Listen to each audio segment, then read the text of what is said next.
Maraming salamat po sa pagtangkilik ng ating video. Hinihikayat ko po kayong mag-like and subscribe para ma-update kayo sa susunod na nakabanata. Tara at umpisahan na natin. Ngumiti si Susan. Kung nagawang ibalik ni Daryl si Yvette, magkakaroon ng mas malaking pamilya ang pamilya Carter. Lalo itong umasa ng malaki. Sa totoo lang. Kinagat ni Yvonne ang mga labi at marahang sinabi, ang galing ni Yvette. Mabuti kung maibalik siya ni Daryl. Nang siya ay makaalis sa bagong daigdig ng mga maharlika, si Yvette ang dahilan kung bakit mapapanatili niya ang kanyang kalinisan. Pagkatapos nito, palagi na niyang ginagamot si Yvette bilang kanyang kapatid. Hinimas ni Debra ang labi at ngumiti. Si Daryl ay gwapo at matamis, dahil maraming mga kababaihan tulad niya, nangangahulugan ito na siya ay may mahusay na panlasa. Bigla, may narinig silang chuckle. Naglakad si Zoran papunta sa kanila na nakangiti. Ano ba ang sinasabi ng mga kababaihan? Si Zoran ay nasa isang mahusay na kalagayan. 2 linggo na ang nakalilipas, naabot sila ni Zubayji sa oras upang maharang ang atake ni Gonggong. Hindi niya makuha ang pang-itaas kapag ipinaglaban niya si Zubayji, kaya sa huli, umalis na siya. Si Zubayji ay nanatili sa Carters ng ilang araw bago niya kinuha ang Shentelksyon upang maglakbay sa buong mundo. Ipinagpatuloy ng pamilya Carter ang kanilang karaniwang mapayapang pakikipag-ugnayan. Bilang pinuno ng pamilya, masaya si Zoran tungkol doon. Tay, nandito ka. Lumapit si Sarah kay Zoran at niyakap ang braso. Ngumiti siya at sinabi, pinag-uusapan namin si Daryl. Narinig namin na ang emeprador ng bagong daigdig ay nais na magsagawa ng paligsahan sa kasal para sa martial arts, para kay Yvette. Sa palagay mo maibabalik siya ni Daryl? Sush! Si Debra, Yvonne, Monica, at ang iba pa ay tumingin kay Zoran habang hinihintay nila ang kanyang sagot. Ngumiti si Zoran. Nagpadala ako ng isang tao upang mangalap ng balita mula sa bagong daigdig. Sa palagay ko may maririnig tayo ngayon, nakaka-relax na sinabi ni Zoran. Ang kanyang Diyos ay sanay sa panitikan at martial arts, wala siyang magawa. Master, may nangyari na hindi maganda. Isang alagad ang tumakbo papunta sa kanila sa gulat. Nang siya ay nasa harap na nila, hindi niya maitago ang kanyang kalungkutan. Sumigaw siya, pinatay ng mga maharlika ng bagong daigdig si Young Master Daryl. Ang kanyang katawan ay nasa ilalim ng muot ng lungsod. Buntong hininga. Natigilan ang lahat. Ano ang sinabi mo? Kinilig naman si Zoran. Naisip niya na napakinggan niya, tumingin siya sa alagad niya. Daryl, patay na? Sa sandaling yon, blangko ang isip ni Zoran. Malungkot na tumango ang alagad. Totoo iyon. Inihayag ito ng New World Emperor sa lahat sa panahon ng paligsahan sa martial arts sa kasal. Iyon ang alagad na ipinadala ni Zoran sa bagong daigdig upang mangalap ng balita. Nang mabalitaan ang tungkol sa pagkamatay ni Daryl, hindi siya tumigil sandali. Agad siyang bumalik upang ibalita ito kay Zoran. Hindi alam ng alagad na si Daryl ay hindi namatay, ngunit hindi rin siya maayos. Hindi. Bumalik sa katinuan si Sarah. Nagsimula na siyang umiyak. Hindi maaaring mamatay si Daryl. Hindi siya patay. Daryl. Paano ito nangyari? Sa parehong oras, sina Debra, Yvonne, at ang iba pa ay nanginginig. Malabo ang kanilang paningin mula sa luha. Hindi matanggap ni Monica ang balita. Sobrang heartbroken niya, kaya nahimatay siya. The New World Royals. Dinala ni Debra ang kanyang sakit, malamig ang mukha niya. Bayaran kita, isang mata sa mata. Bilang artista ng sekta ng Artemis, si Debra ay maaaring magdala ng sakit na mas mahusay kaysa sa iba. Gayunpaman, galit na galit si Debra nang mabalitaan na namatay si Daryl sa palasyo ng mga maharlika ng bagong daigdig. Order! Bumalik sa katinuan si Zoran. Ngumisi siya ng ngipin at sumigaw, ipunin mo agad ang lahat. Pupunta kami sa New World Royal Palace upang maghiganti kay Daryl. Oo. Sa utos ni Zoran, pinunasan ng alagad ang kanyang luha at tumakbo palabas. Ang balita ng pagkamatay ni Daryl ay agad na kumalat sa buong universo. Sa kalahating araw, ang Eternal Life Palace Sect, Fuyao Palace, at iba pang mga sekta ay nakatanggap din ng balita tungkol dito. Ang Eternal Life Palace Sect at ang Fuyao Palace ay kaagad na natipon ang lahat ng kanilang mga alagad at mabilis na nagtungo rin sa bagong daigdig. Iisa lamang ang hangarin, at iyon ay upang makapaghiganti kay Daryl. Samantala, sa Nine Suns altar sa New World Palace, ang labanan ay nasa rurok nito, ang amoy ng dugo ay nagpatuloy sa paghahari sa hangin. Ang mga tunog ng pagkamatay at mga malungkot na deing ay patuloy na umalingaw-ngaw. Ang buong Nine Suns altar ay bumuo ng isang ilog ng dugo. Ang labanan ay naging mas matindi. Sasabihin ng isa na mas nakakalungkot ito. Kahit na hindi pinigilan ni Daryl ang kanyang kapangyarihan, at suportado siya nina Andy Curtis, at ng magkakapatid na Dixon, hindi maganda ang sitwasyon, habang nagpatuloy siyang lumaban sa mga maharlika ng bagong daigdig. Kung sa bagay, nasa lungsod sila ng maharlika ng bagong daigdig. Sa ilalim ng utos ng emperador ng bagong daigdig, patuloy na dumating ang mga sundalo, gwardiya ng lungsod, gwardiya ng palasyo ng hari, at mga upahang magsasaka. Hindi nakakalaban ni Daryl lahat ng sabay-sabay.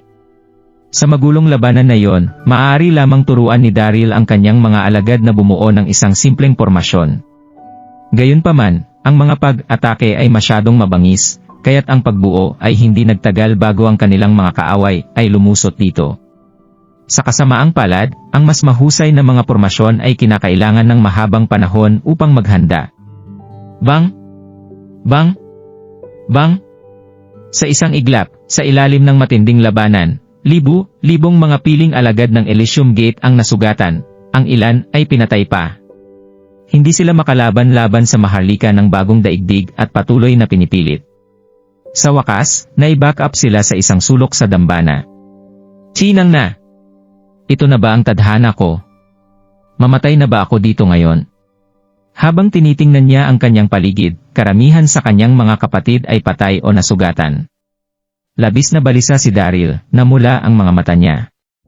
Tumingin siya kay Andy, at sa magkakapatid na Dixon na may luha sa mga mata at sumigaw, "Mga kapwa ko kapatid, humihingi ako ng paumanhin. Maging magkakapatid pa rin tayo sa susunod nating buhay. Kapatid Daryl, hindi ako pinagsisisihan na namatay ako kasama mo sa laban na ito." Sigaw ni Andy. Wala siyang lakas na natira, subalit hindi nito binawasan ang kanyang espiritu upang laban sa kanilang mga kaaway. Kapatid Daryl, hindi kami talo. Oo. Ang Elysium Gate ay hindi mamamatay kailanman. Hindi kami magpapahinga sa laban. Ang mga kapatid na Dixon ay sumigaw din ng buong lakas. Napagod din silang apat. Sa sandaling iyon, pinilit silang humawak. Hawak ni Zephyr ang isang 10 metro na taas na bandila ng 9 na Dragon's Justice sa kanyang kamay. Itinayo mismo ang post nito sa harapan niya. Ang gintong watawat ay tinina ng pula ng dugo, ngunit buong kapurihan itong pumalpak sa malamig na hangin. Ang Elysium Gate ay hindi kailanman mahuhulog. Hindi sila kailanman magpapahinga sa labanan. Ang mga salitang iyon ay ang kaluluwa ng Elysium Gate. Ito ang kanilang prinsipyo sa mundo ng mga magsasaka. Sasabihin pa ng ilan na ito ang kanilang pananampalataya. Kahit na sila ay dugo na tuyo, hindi nito maaalog ang kanilang pananampalataya. Buntong hininga. Maraming mga nanonood, maging ang mga ordinaryong tao o ang mga nagtatanim mula sa 9 na kontinente, lahat ay emosyonal. Iyon ba ang Elysium Gate na itinatag ni Daryl? Tulad ng isang mainit na dugo at matinding labanan, at may tulad ding mataas na espiritu ng labanan din. Walang alinlangan na sulit itong saksihan. Nakakagulat, sobrang nakakagulat. Ang mga nanonood ay pawang emosyonal, at naawa rin sila sa Elysium Gate. Ito ay isang kahangahangang pagsisikap, ngunit sa kasamaang palad, kailangan nilang labanan ang emperador ng bagong daigdig. Ito ay lubos na maliwanag na ang Elysium Gate ay hindi maaaring humawak ng mas matagal. Mahirap para kay Daryl na makatakas sa kamatayan. Mga kapwa ko opisyal at sundalo. Ito ang katapusan para sa Daryl at sa Elysium Gate. Patayin sila. Patayin silang lahat. Huwag iwanang may buhay. Walang isang buhay. Hindi isa. Pagkatapos nito, sasalakayin natin ang World Universe. Sa pamamagitan ng pagkatapos, ang kanilang mga kayamanan ay magiging iyo. Patayin mo sila para sa akin. Ang emperador ng bagong daigdig ay nakikibahagi sa kanyang larangan ng enerhiya at sumigaw. Puno ng galit ang kanyang mga mata. Patayin! Ang libu-libong mga bantay at magsasaka ay umungal, ang kanilang aura ay kamahalan habang sila ay sumugod tulad ng isang tsunami. Nang makita nila yon, ang magkapatid na Dixon at Andy ay ngumiti ng malungkot, ang kanilang mga mata ay puno ng kawalan ng pag-asa. Thud! Nanginginig si Daryl at lumuhod sa isang tuhod. Puno ng dugo at dumi ang kanyang mukha. Napatingin siya kay Yvette, na hinarang pa rin ng mga bantay, na may luha sa mga mata. Nagawa na niya ang kanyang makakaya. Talagang sinubukan niya ang makakaya. Yvette, humihingi ako ng paumanhin na ako ay isang walang silbi na tao. Hindi kita kayang ilayo. Nagpakawala ng mahabang hininga si Daryl at dahang pumikit. Siya ay nasa ganap na kawalan ng pag-asa. Hindi. Gigil na humagulgol si Yvette. Patuloy siyang nakiusap sa emperador ng bagong daigdig. Amang emperador, nakikiusap ako sa iyo, bitawan mo si Daryl at ang iba pa. Pangako ko sa iyo, hindi ako sasama sa kanya. Kakalimutan ko na siya. Ikakasal ako sa sinumang nais mo. Hayaan mo lang siyang mabuhay. Gayunpaman, ang emperador ng bagong daigdig ay nagalit. Hindi siya makikinig sa sinuman. Patuloy siyang sumigaw, sige. Patayin silang lahat. Patayin sila. Ang tinig ng emperador ng bagong daigdig ay lubos na namamaos. Ang kanyang mga mata ay kumislap ng walang katapusang puot at sama ng loob. Si Daryl ay walang paggalang sa mga maharlika ng bagong daigdig. Maraming beses siyang nagdulot ng gulo sa lungsod ng mga maharlika. Kailangan niyang mamatay. Wala! Pinilit ng isang hukbo ng hari at mga magsasaka si Daryl at ang iba pa sa isang sulok. Walang paraan upang makatakas sila. Daryl, kumapit ka. Papunta na ako. Sa sandaling iyon, nakarinig sila ng isang sigaw mula sa kung saan malayo. Ang tinig ay kumulog sa ulap. Libong mga tao ang sumugod sa kanila majestically mula sa malayo. Hawak ng pinuno ang isang higanteng palakol sa kanyang mga kamay, tulad ng isang warlord. Ito ay si Dax Sanders. Dax. Umasim ang ilong ni Daryl nang makita niya si Dax na pinangunahan ang Flower Mountain sa kanila. Halos sumigaw siya. Daryl. Akala ko ba namatay ka, King? Tumawa ng malakas si Dax, subalit basa ang kanyang mga mata. Si Dax ay nabalisa sa buong paglalakbay, naisip niya na si Daryl ay nahulog sa moat at namatay. Nang marating niya ang bagong daigdig at napagtanto na si Daryl ay buhay pa, siya ay napasaya. Daryl, narito rin ako. Sa parehong oras, isa pang boses ang tumunog. Pagkatapos, nakita nila ang higit sa 10,000 mga tao na umakyat patungo sa kanila mula sa hilagang silangan na bahagi. Kabilang sa karamihan ng tao, mayroong isang malaking watawat na may isang solong salita, Wilson. Ang pinuno ay nakasuot ng isang mahabang, puting balabal, at hinawakan niya ang isang nakatiklop na fan sa kanyang mga kamay. Mukha siyang banayad at iskolar, may ngiti sa labi. Gayunpaman, ang kanyang intelektual na aura ay nagulat sa buong karamihan ng tao.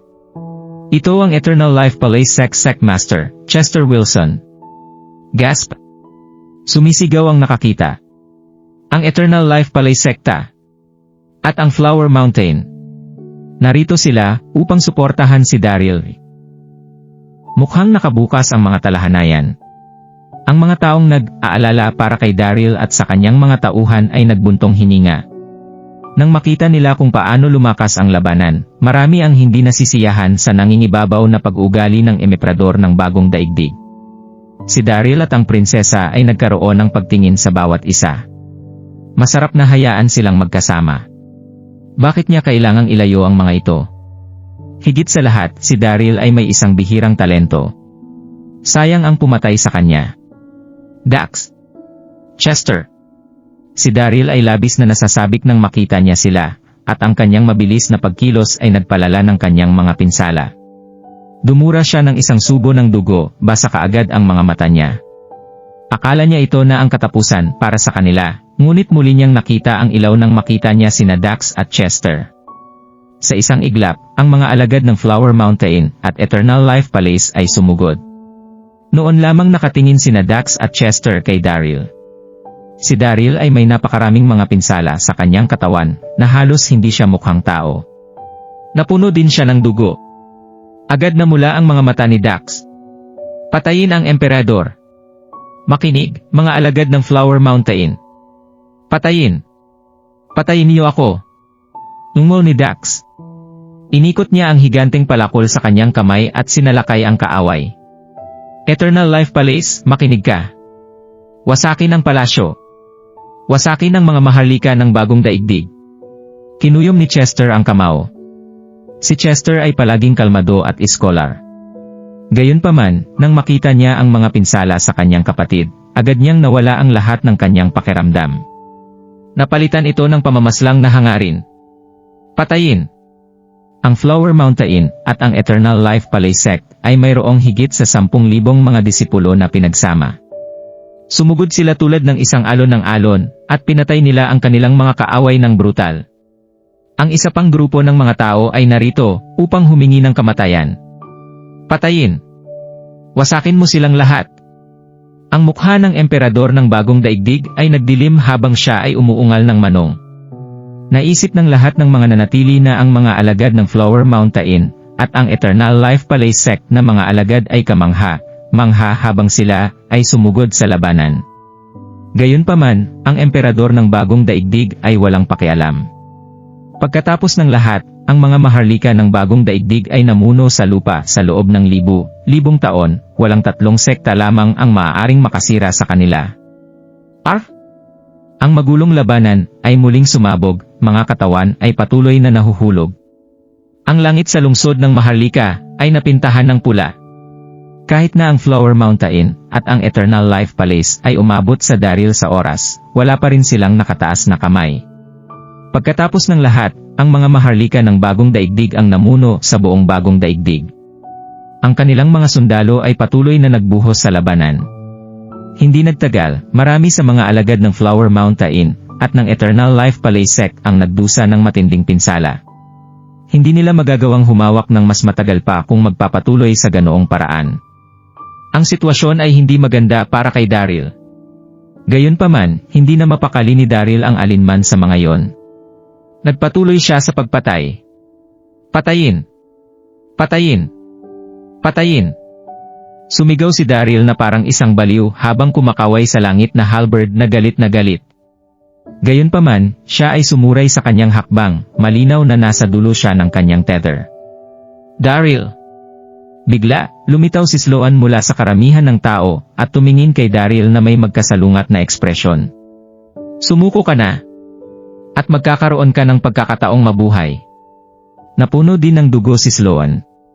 Nirerespeto niya si Daryl, kaya hindi siya direktang nakikipag-away sa kanya. Nakipaglaban lang siya sa magkakapatid na Dixon at Andy. Hindi niya nais na makita si Daryl na mamatay sa labanan na ganoon, kaya pinuntahan niya siya upang akitin siyang sumuko. Sumuko? Tumawa si Daryl. Nakita mo na ba akong sumuko sa isang labanan? Nasa panig ka ng emperor, kaya huwag kang mag-alala tungkol sa akin. Dalhin mo lang. Ikaw, namula ang mukha ni Sloan. Galit na galit siya at tinapakan ang mga paa. Masyadong matigas ang ulo ni Daryl. Walang paraan na kaya niyang paikutin ang alon, ngunit siya ay matigas pa rin. Kung mawawalan siya ng buhay, paano siya makakasama sa prinsesa? Si Sloan ay nagpasya. Hanggat nagpatugtog si Daryl, susubukan niyang kumuha sila ng kaunting oras upang mabigyan sila ng pagkakataong makatakas. Gayunpaman, hindi niya inaasahan na si Daryl ay masyadong masisigla sa pakikipaglaban. Hindi niya binigyan ng pagkakataon na magpaliwanag. Sloan! Malamig na sinabi ng emperador ng bagong daigdig, hindi mo siya kailangang hikayatin na sumuko. Kahit na gawin niya iyon, hindi ko siya bibitawan. Pagkatapos, tiningnan ng emperador ng bagong daigdig si Daryl at sinabi, dahil mayroon kang mga taong susuporta sa iyo ngayon, sa palagay mo talaga ay magbabago ito. Minamaliit mo kami. Huwag mo ring isiping umalis dito ng buhay, hindi ikaw, at hindi ang mga kasabwat mo. Lahat mamamatay. Nang sinabi niya ang huling salita, ngumiti ng mali siya ang emperador ng bagong daigdig. Tumawa siya ng malambing. Nauna niyang naisip na papatayin nila si Daryl sa araw na yon, at haharapin nila ang iba pa. Hindi niya inaasahan na ang Flower Mountain at Eternal Life Palace Sect ay sasali sa labanan. Nasalba sa kanya ang problema ng paghahanap ng mga ito. Pwede niyang patayin silang lahat ng sabay-sabay. Daryl! Narito ang Fuyao Palace? Biglang, mas maraming sigaw ang umalingaw-ngaw mula sa kalangitan. Ano? Mas maraming tao ang sumali sa laban. Ang ekspresyon ng emperador ng bagong daigdig ay masiksik. Mukha siyang malas. Kasabay nito, natigilan din ang mga nakatingin. Sinundan nila ang direksyon ng boses at agad na naguguluhan. Libong mga maliit na figura ang lumipad patungo sa kanila ng mabilis sa kalangitan. Ang lahat sa kanila ay mga kababaihan na may mahabang puting damit, at mula sa malayo, sila ay mukhang napakarilag na mahabang tangkay ng mga liryo. 6 na nakamamanghang mga diwata ang namuno sa grupo. Ito ang 6 na mga diwata ng Fuyao Palace. Wow! Narito ang Fuyao Palace? Ang mga nanonood ay natigilan, sumabog sila sa isang mainit na talakayan. Karamihan sa kanila ay labis na nabigla, lalo na ang mga magsasaka mula sa ibang mga sekta.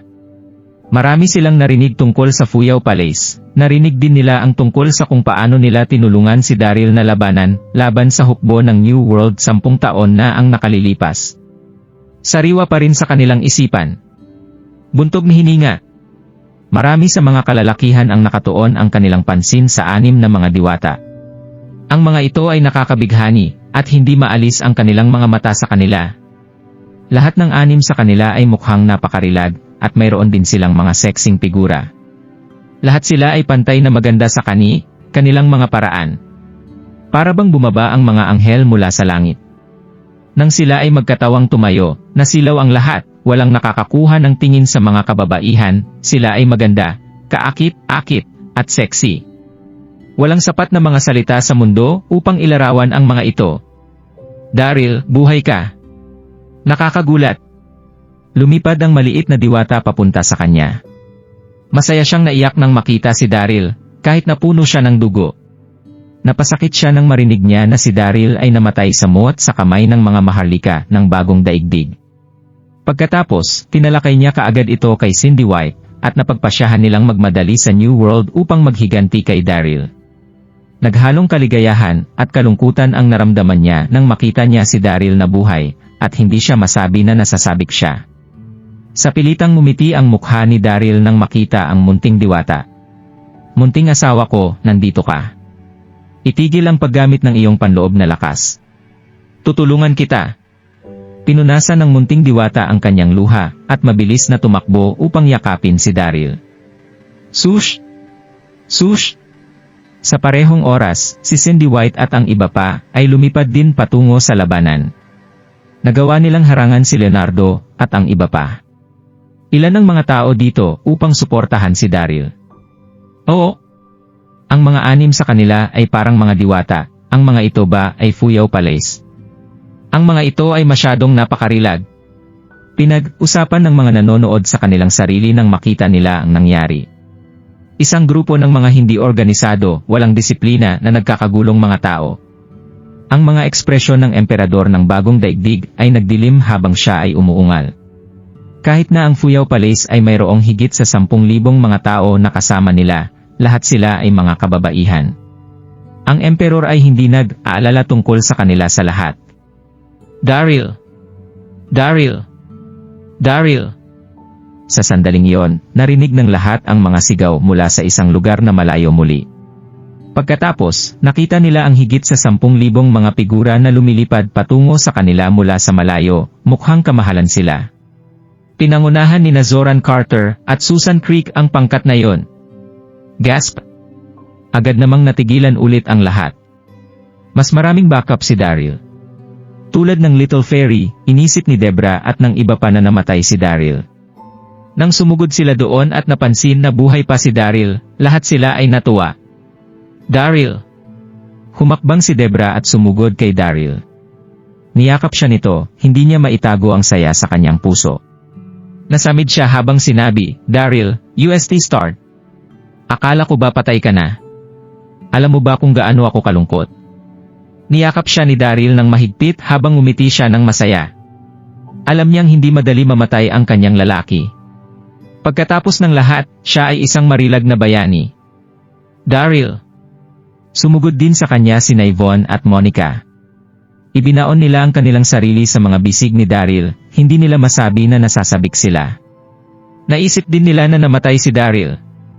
Hindi nila mapigilan ang kanilang emosyon nang mapagtanto nilang buhay pa si Daryl, kahit na pinahina siya ng labanan. Niyakap nila siya ng mahigpit. Wow! Nagulo ang mga nakatingin. Sinang na! Napakaraming babae ni Daryl. Lahat sila ay napakarilag ng mga diwata, sobrang nakakainggit. Kung mayroon lamang ako sa kanila, sulit ang buhay ko. Ang mga kalalakihan ay tumingin kay Daryl sa inggit. Hindi nila maitago ang kanilang pagkainggit. Hindi mahalaga kung sino Debra, o Yvonne, o Monica, o Little Fairy, bawat isa sa kanila ay isang diyosa. Kung saan man sila magpunta, sila ang magiging sentro ng pansin ng lahat. Ito ay isang nakagugulat na eksena, maraming kababaihan sa tabi ni Daryl, at lahat sila ay nag-aalala sa kanyang kalagayan. Aling mga kalalakihan ang hindi mainggit doon? Patayin! Sina Dax at Chester ay nasa masidhing espiritu nang makita nila na ang Fuyao Palace at ang pamilyang Carter ay nandoon din upang tumulong din. Ang mga mesa ay nakabukas, dahan-dahan ngunit tiyak. Nagpunta sila mula sa isang kawalan hanggang sa pantay na pagtapak sa kanilang mga kaaway. Matagal ang laban. Natigil lang sila sa laban nang bumagsak ang kadiliman. Lahat ng tao, sina Daryl, Dax, Chester, Leonardo, at ang iba pang mga nagtatanim, lahat ay napagod. Wala silang lakas upang ipagpatuloy ang laban. Mga kapwa ko kapatid. Tumigil kayo! Humina si Daryl sa lupa upang huminga ng malalim. Sinamaan niya ng tingin ang emperador ng bagong daigdig. Itigil na natin. Kung nangangako ka na hindi mo sasalakay ang world universe, at hayaan mong sumama si Yvette sa akin, hindi kita papatayin. Ang aming sama ng loob ay malulutas. Kalmado si Daryl nang sinabi niya iyon. Hindi nais ni Daryl na magpatuloy sa labanan. Ang laban ay isang napakalaking pagkawala para sa New World Royals, at nawala din siya sa maraming mga alagad ng Elysium Gate. Bukod dito, kahit na ang emperador ng bagong daigdig ay isang suklam na tao, siya ang ama ni Yvette. Kung papatayin siya, paano niya haharapin si Yvette? Sumabog sa tawa ang emperador ng bagong daigdig nang marinig ang sinabi ni Daryl. Tumingin siya kay Daryl ng pababa. Walang katotohanan iyon. Ako ang emperador, respetado ng milyon. Kung nais kong sakupin ang world universe at palawakin ang aking imperyo, wala kang masabi tungkol dito. Pagkatapos, dumilim ang ekspresyon ng emperador ng bagong daigdig. Maaari mong ipagpatuloy ang panaginip tungkol sa pagsama sa Yvette sa'yo. Kung sa palagay mo maaari mo akong patayin, gawin na. Hindi na kailangan ang lahat ng kalokohan na ito. Siya ang emperador. Nasaan ang kanyang dignidad kung ang mga simpleng salita lamang ni Daryl ay upang takutin siya? Wala nang maiiwan. Alam niya na ang isa sa kanila ay dapat mamatay sa araw na yon, hindi na sila makabalik. Sinang na! Bakit nagmamatigas pa rin siya? Namutla ang mukha ni Daryl habang tumataas ang galit. Sinubukan niyang kompromiso, ngunit hindi pinahalagahan ng emperador ang kilos na yon. Sa palagay mo natatakot ako sa'yo? Nagkatinginan ang mga nanonood na may magkasalungat na ekspresyon sa kanilang mga mukha. Sinusubukan ba nilang magkasundo? Pareho silang malakas, hindi nila dapat ipagpatuloy ang laban. Gayunpaman, mukhang hindi nais ng emperador na makompromiso. Kung ganon, mangyaring huwag sabihin sa akin na magpapahinga muna sila sandali, at pagkatapos ay magpatuloy sa pakikipag-away. Akala ng lahat na ito ay isang kakaibang sitwasyon. Gayunpaman, ang sitwasyon ay naging mas kawili-wili sa pagbuo nito. Sa una, naisip ng lahat na ang New World Royals ay si Daryl at ang kanyang mga kasabwat. Gayunpaman, hindi nila inaasahan na ang Daryl ay magkakaroon ng labis na suporta. Ang labanan ay umabot sa isang pagkabulok. Kamahalan. Isang mabagal at kaswal na boses ang umalingaw-ngaw mula sa kalapit. Pagkatapos, isang tao ang lumitaw mula sa karamihan ng tao. Nakasuot siya ng isang itim na brocade robe, at ang kanyang katawan ay naglabas ng isang malakas na aura, mukhang pambihira siya. Si Lord Kenny Bredian. Maraming malakas na magsasaka ang sumunod sa likuran niya, mayroon silang malamig na ekspresyon sa kanilang mga mukha, at mayroon din silang isang malakas na aura. Para silang lahat ay martial emperors. Gasp! Napasinghap ang karamihan nang makita nila si Lord Quenibred. Lord Quenibred. 10 taon na ang nakakalipas, sinabi ng emperador ng bagong daigdig kay Lord Quenibred na patayin si Monica. Gayunman, minahal siya ni Lord Kenny ng malalim at hindi kayang pumatay sa kanya, kaya't hinayaan niya itong umalis ng may diskarte. Nasaktan niya ang emperor, na nag-utos sa mga bantay na pugutan siya ng ulo sa mga lansangan. Gayunpaman, may isang sumagip sa kanya sa huling sandali, at pagkatapos nito, wala nang nakakaalam tungkol sa kanyang kinaroroonan. Hindi ko inasahan na magpapakita ulit siya ngayon. Ang mga lalaking nasa likuran niya ay mukhang napakalakas. Mga tauhan ba niya ang mga ito? Ang mga mata ng lahat ay nakatingin kay Lord Quenibred na tigilan sila. Ang ilan sa kanila ay nag-aalala para kay Daryl. Pagkatapos ng lahat, si Lord Quenibred ay bahagi ng New World Royal Family. Kung nandoon siya upang tulungan ang New World Emperor, magkakaroon ng gulo si Daryl. Para ring naubos na si Daryl at ang kanyang mga tauhan, hindi na nila natuloy ang laban. Ito si Lord Quenibred. Sinubukan ni Daryl na maunawaan ang mga kapangyarihan ni Lord Kenny ng tahimik, nagbago ang kanyang ekspresyon habang ginagawa niya iyon. Hindi niya maitago ang gulat sa kanyang puso. Antas ng langit na pag-akyat. Si Lord Quenibred ay nasa antas ng Heaven Ascension. Agad na nagbantay si Daryl, kahit na inalagaan ni Lord Kenny si Monica ng ilang taon, at palaging sinabi niya na siya ay isang mabuting tao. Ang tao ay bahagi pa rin ng mga maharlika ng bagong daigdig. Kung nandoon siya upang tulungan ang emperador ng bagong daigdig, hindi alam ni Daryl kung ano ang gagawin niya tungkol doon. Si Monica na nakatayo sa gilid ay nanginginig habang nakatitig kay Lord Kenny. Hindi niya siya nakikita ng maraming taon, parang nag-mature na siya at mas mukhang lalaki. Naabot na rin niya ang antas ng langit na pag-akyat. Ang bawat aksyon na ginawa niya ay puno ng isang malakas na aura. Medyo basa ang mga mata ni Monica. Si Lord Kenny ay gumugol ng ilang taon sa kanya, iginagalang siya ng mabuti, at inalagaan siya ng walang kondisyon. Kahit na siya ay ipagsapalaran ang kanyang buhay ng ilang beses, para sa kanya. Hindi lamang iyon, pinangalagaan din ni Lord Kenny ang kanyang anak na may kabaitan din, nakita niya si Ambrose bilang sarili niyang anak. Maraming beses na hinawakan ng lalaki si Monica. 10 taon silang magkalayo. Nang makita ni Monica si Lord Kenny, hindi niya maiwasang kiligin. Hindi pa nakikita ni Lord Kenny si Monica. Sa sandaling iyon, nasa likuran niya ang kanyang mga kamay. Ngumiti siya habang naglalakad patungo sa New World Emperor, kalmado at kolektahin. Nang siya ay nasa harap niya, ngumiti si Lord Kenny sa emperador ng bagong daigdig.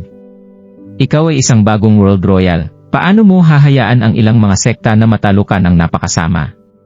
Hindi mukhang maganda ang iyong ginagawa bilang emperor, marahil maaari kitang tulungan. Ngumiti si Lord Kenny, ngunit ang mga mata ay naging malamig. Halos pinatay ng emperador si Lord Kenny 10 taon na ang nakalilipas. Matapos ang kanyang pagsagip, gumala siya sa mundo upang makakuha ng mas maraming karanasan.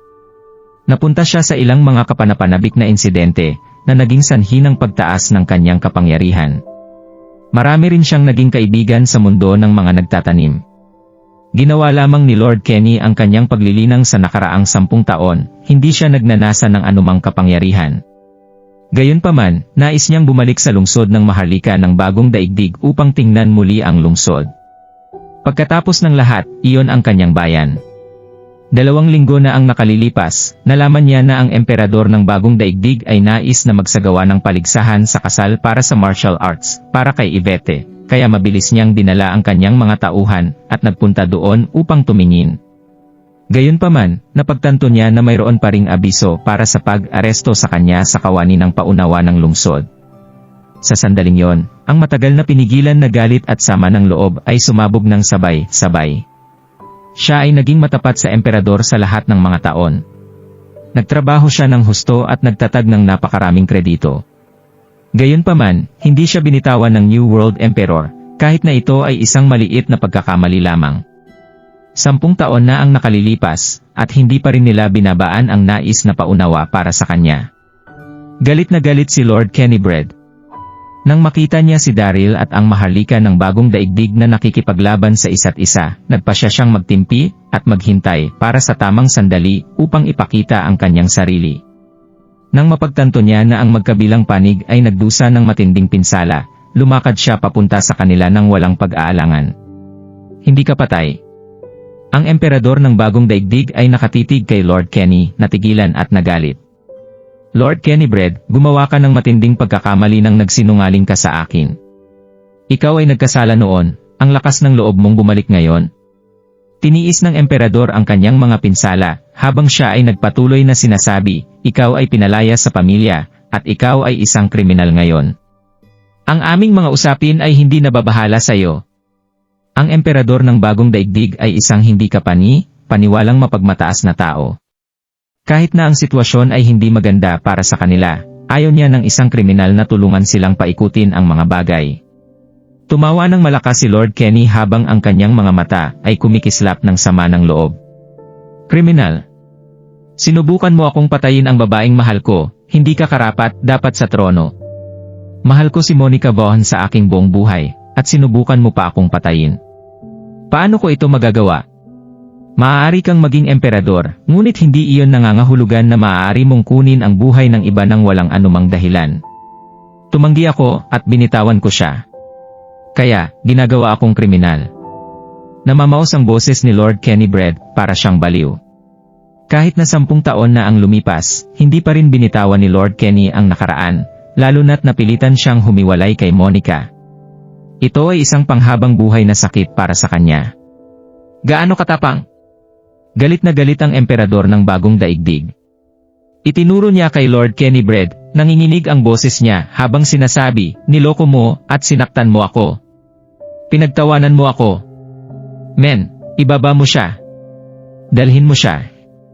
Galit na galit ang emperador na para siyang baliw na tao. Siya ang emperor, isang posisyon na mataas sa lahat. Kailangang igalang siya ng lahat. Si Lord Kenny ay walang iba kundi isang takas, ngunit itinuro niya sa kanya ang mga daliri. Napakakakilabot niya. Ibaba mo siya. Ibaba mo siya. Ibaba mo ang traidor. Sigaw ng emperador ng bagong daigdig habang namumula ang mukha. Gayunpaman, ang kanyang mga tao, Sloan, Leonardo, at iba pa, ay lubos na napapagod sa sandaling yon. Paano sila magkakaroon ng lakas upang makitungo kay Lord Kennybread? Sumama ang loob mo. Kumulo ang sulok ng labi ni Lord Kennybread. Tumingin siya sa emperador ng bagong daigdig at nagbigay ng ngiti sa kanya. Kamahalan, sinabi ko lamang ang totoo, paano yon isang paglabag? Kaya nga, ipapakita ko lang sayo kung ano ang hitsura ng isang pagkakasala. Buzz! Pagkatapos, isang malakas na aura ang sumabog mula kay Lord Kennybread bago siya nagpadala ng pag-atak patungo sa emperador ng bagong daigdig. Nilalayon niya ang puso ng lalaki. Mukhang determinado si Lord Kenny na patayin siya. Gumugol siya ng maraming taon sa pagtulong sa emperor sa kanyang pananakop, ngunit nais pa rin siyang patayin ng lalaki. Ang binhi ng sama ng loob ay matagal nang nakatanim sa kanya. Sa sandaling iyon, nais lamang niyang patayin ang emperador ng bagong daigdig. Hindi, huwag.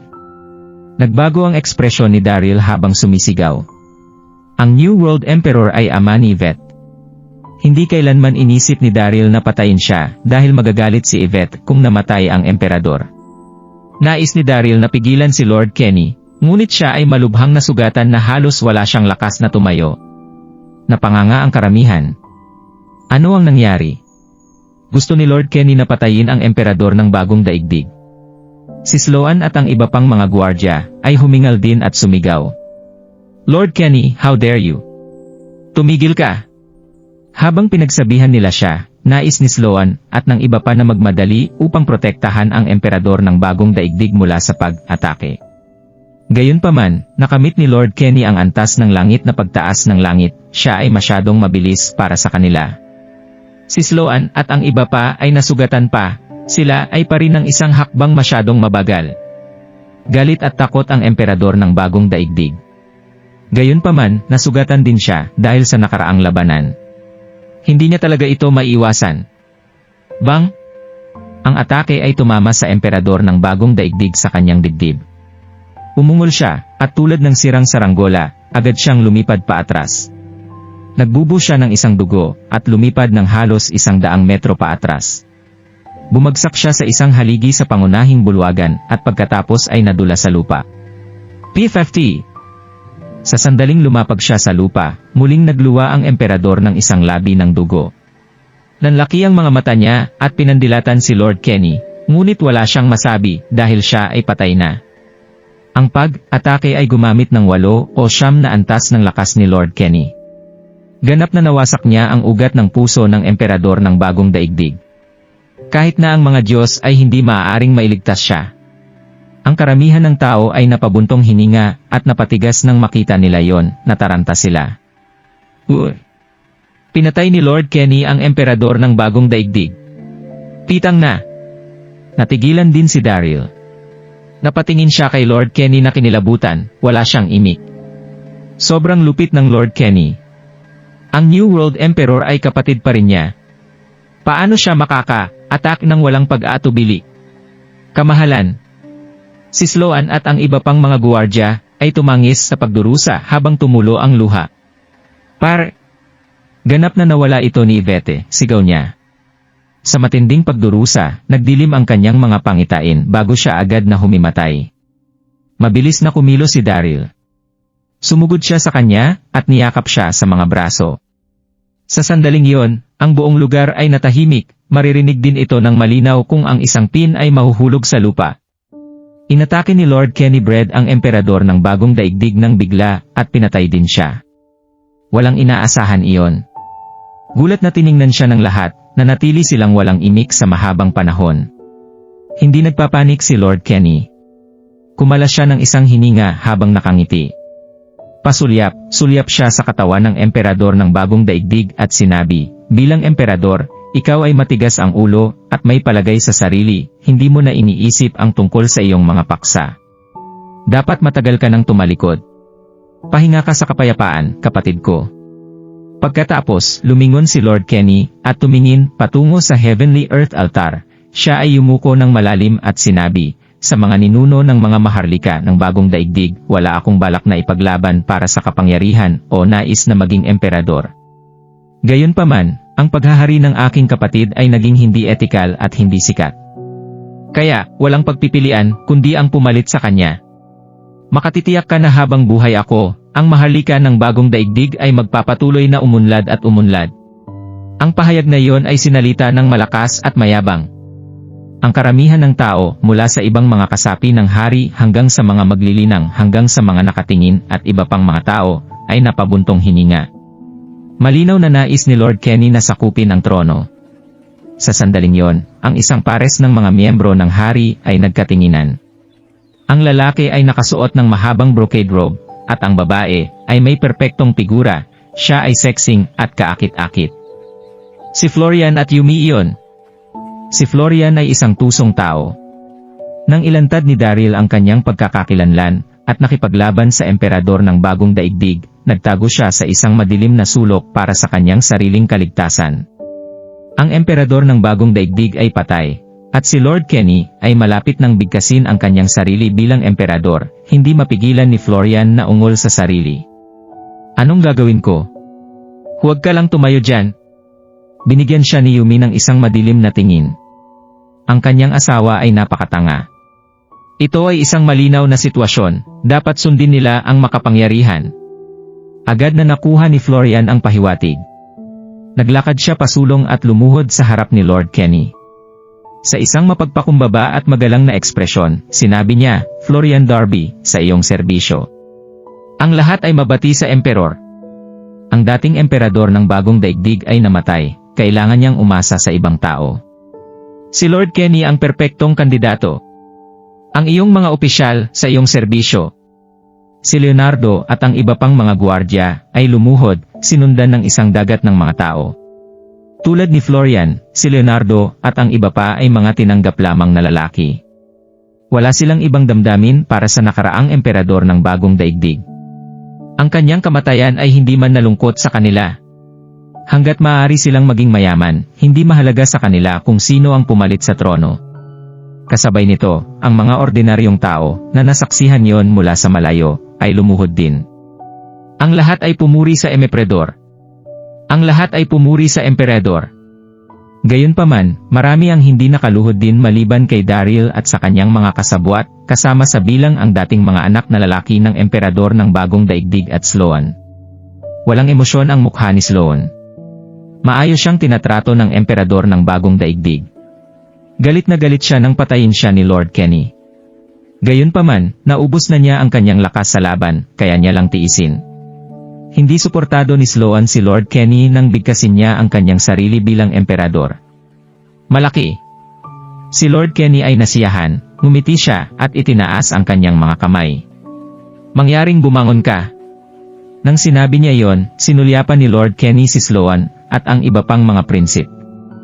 Dapat kong alisin ang lahat ng mga taong ito na hindi sumuporta sa akin. Gayunpaman, marami pa siyang mahahalagang bagay na dapat gawin. Kaya, nagpasya siyang hayaan silang mabuhay ng kaunti pa.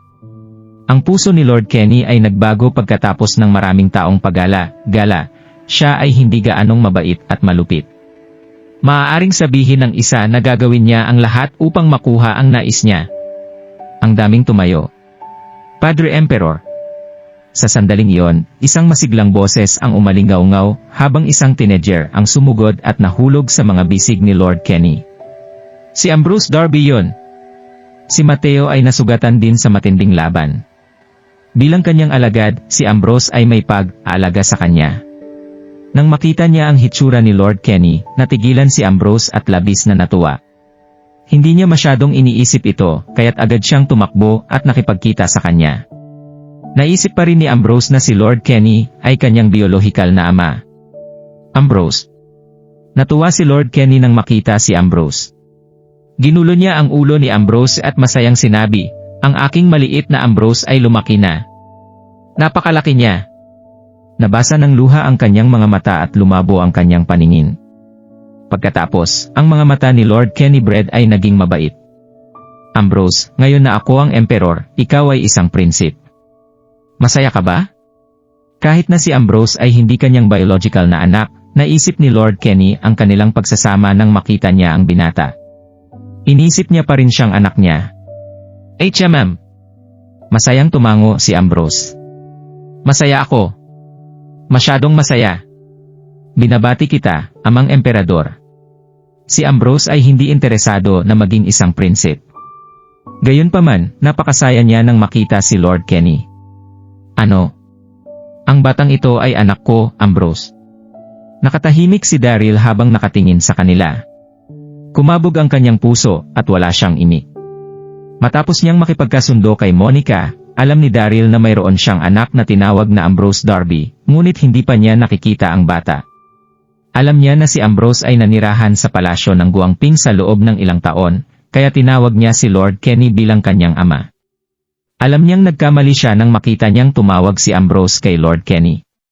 Nakita niya ang bata sa sinaunang libingan ni Lubu, ngunit si Ambrose ay kasama ni Meghan, kaya inisip ni Daryl na siya ay anak ni Meghan at Kent. Tumingin si Daryl kay Ambrose. Akala niya ito ay nakakatawa at kasabay nito, naramdaman niyang medyo nagkonsensya at nasasabik siya. Ambrose. Ngumiti si Lord Kenny at tumingin kay Ambrose. Kumusta ka sa buong mga taon?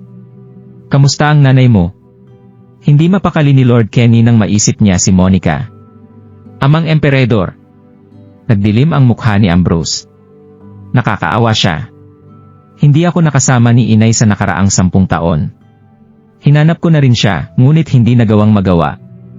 Ngunit naging maayos ako sa nakalipas na ilang taon. Nakahanap ako ng isang makapangyarihang master, at marami akong natutunan. Tumawa ng maluwag si Lord Kenny. Tumango siya at sinabi, mabuti yan. Parang ang lakas mo ngayon. Maaari kang manatili sa aking tabi, at tulungan akong makarating sa mga bagay. Mabuti ang tunog. Naging emperador lamang siya, lubhang kailangan niya ng mga tao upang tulungan siya. Nakita niya si Ambrose bilang kanyang anak, kaya't mas pinagkakatiwalaan niya ito. Sa tabi niya si Ambrose, perpekto ito. Malaki. Hindi ito binigyan ng labis na pag-iisip ni Ambrose, agad naman siyang tumango at pumayag.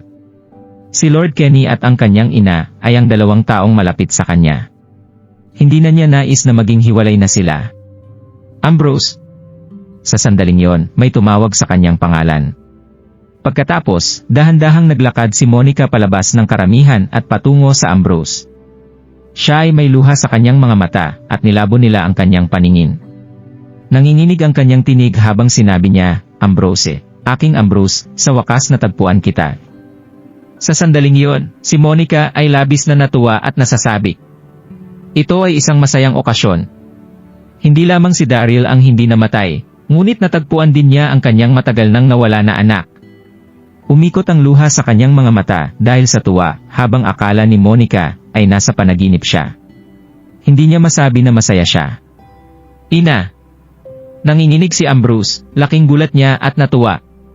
Pagkatapos, tumakbo si Ambrose papunta kay Monica at inilibing ang kanyang sarili sa kanyang mga bisig. Sumigaw siya, "Ina, ikaw ba talaga? Ina, sobrang namiss kita. Namiss kita." Si Ambrose ay nagtrabaho ng husto sa kanyang paglilinang sa nakaraang 10 taon. Gumala rin siya sa mundo upang makakuha ng mas maraming karanasan. Mas matanda siya kaysa sa kanyang mga kapantay at hindi siya ganoon kadali umiyak. Gayunpaman, hindi niya napigilan ang sarili nang makita niya si Monica. Hinanap ni Ambrose ang balita ni Monica sa nakaraang maraming taon. Nais na niyang makita ulit ang kanyang ina, at nang makita niya siya sa wakas, lumuha ang luha. "Ambrose, Ambrose, huwag kang umiyak, huwag kang umiyak." Mahigpit na niyakap siya ni Monica. Pinagpatuloy niya itong aliwin ng marahan. Kasabay nito, naramdaman niyang hindi masasabi na nagkasala. Wow! Nagkatinginan ang mga nakatingin sa isa't isa habang tumatalakay sila sa pinatahimik na mga tono. Ano ang nangyayari? Hindi ba ito ang babae ni Daryl? Bakit tinawag ng kanyang anak si Lord Kenny na tatay?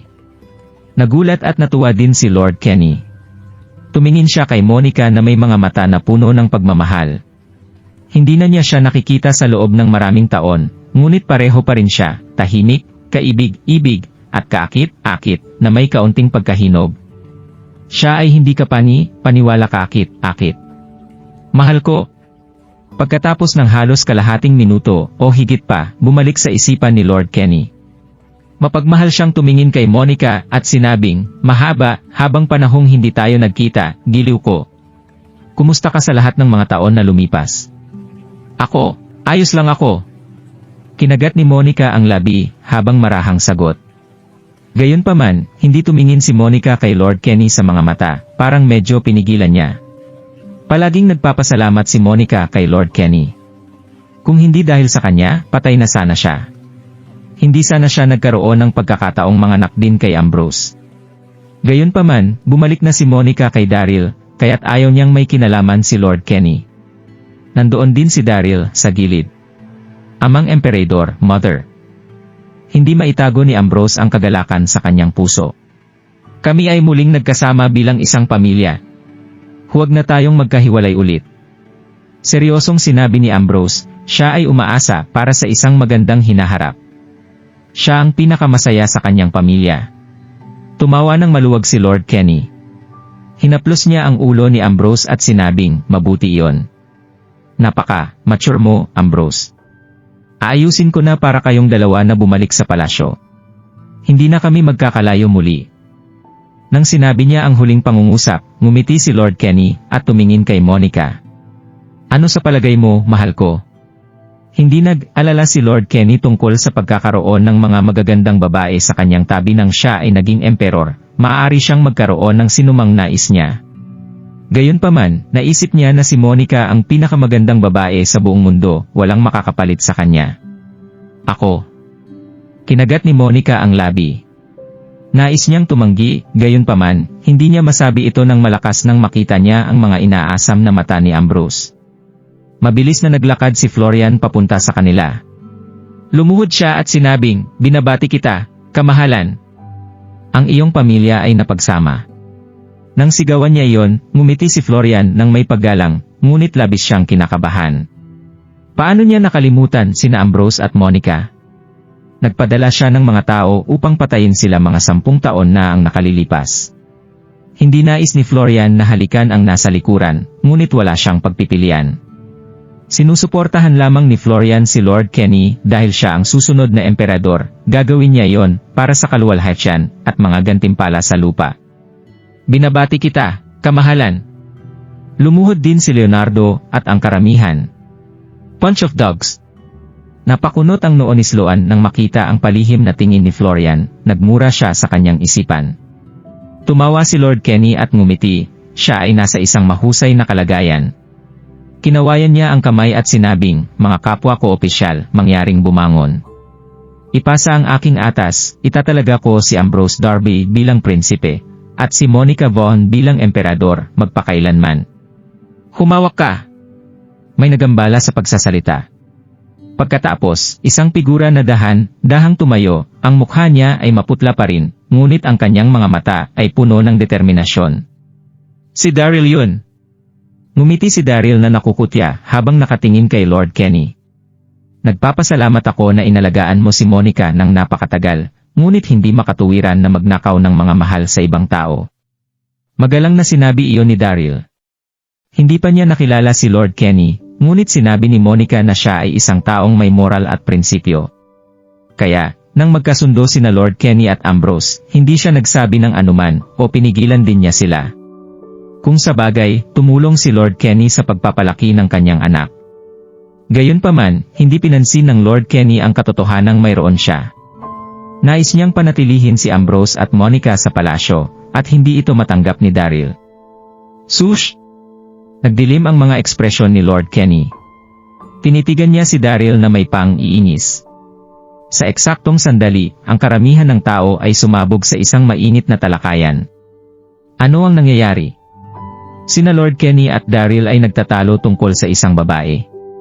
Ang isa ay ang emperador, at ang isa ay ang Elysium Gate Sectmaster. Naglalaban ba sila sa isang babae?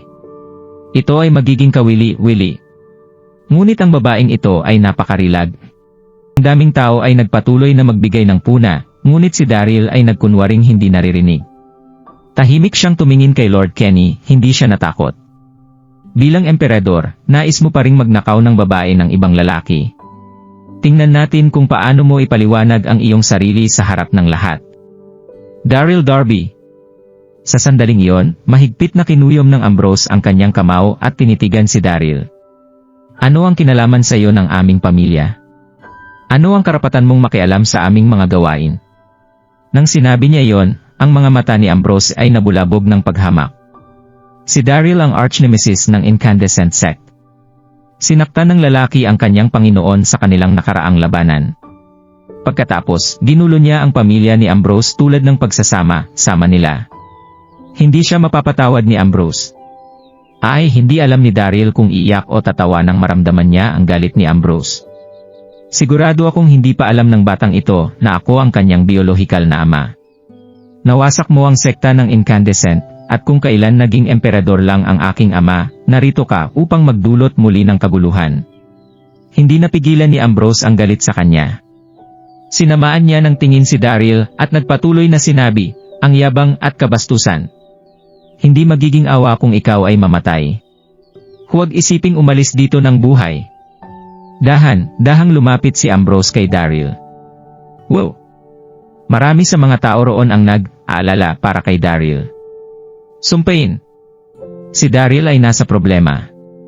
Oo, ang bata ay nakoronahan lamang bilang prinsipe, at si Daryl ay wala ng lakas na natira dahil sa away. Maaari niyang masaktan ang sinuman, subalit nagpasya siyang masaktan ang bagong prinsipe na ito.